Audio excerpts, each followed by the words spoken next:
ഞങ്ങൾ ഈ ഒരേപോലത്തെ ഡ്രസ് ഇട്ട് പോകുന്ന എങ്ങോട്ടാന്നറിയോ? ഞങ്ങൾ ഇന്ന് ലക്ഷദീപം കൊളുത്താൻ വേണ്ടി പോവുകയാണ്. അങ്ങനെ നേരെ വീട്ടിലോട്ട് ചെന്നു. അമ്മേനെയും നാത്തൂനെയും കുട്ടൂനെയും ഒക്കെ കൂട്ടി ഇനി അങ്ങോട്ട് പോവുകയാണ്. ഒപ്പം അച്ചും കൂടിയിട്ടുണ്ട്.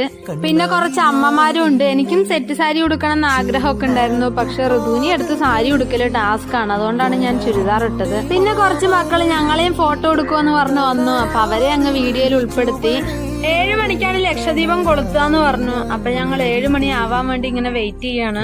പിന്നെ സ്ഥിരം ക്ലേശയെ കുറച്ച് ഫോട്ടോസ് ഒക്കെ എടുത്തു. പിന്നെ ചെറിയ രീതിയിൽ വെടിക്കെട്ടൊക്കെ ഉണ്ടായിരുന്നു. ചെറുപ്പത്താണ് ഈ കളർ വെടിക്കെട്ട് കാണുമ്പോ കടന്ന് തുള്ളുന്നത്. അങ്ങനെ ലക്ഷദീപം കൊളുത്താൻ വേണ്ടി തുടങ്ങി. ഒരുപാട് ആൾക്കാർ വന്നിട്ടുണ്ടായിരുന്നു. പിന്നെ ഒരുപാട് കന്നി അയ്യപ്പന്മാരെ കണ്ടു. സത്യം പറയാം, മനസ്സിന് ഭയങ്കര ഒരു സന്തോഷമുള്ള കാര്യമാണ് ഇങ്ങനെയൊക്കെ കാണുന്നത്. പിന്നെ ഞങ്ങളുടെ നാടിന്റെ ഒരു പ്രത്യേകത എന്താന്ന് പറഞ്ഞാൽ ജാതി മതവും നോക്കാതെ തന്നെ ഒരുപാട് ആൾക്കാർ ലക്ഷദീപം കൊളുത്താൻ വേണ്ടി വന്നിട്ടുണ്ടായിരുന്നു. അതാണ് ഞങ്ങളുടെ തോണിപ്പാടംകാര്.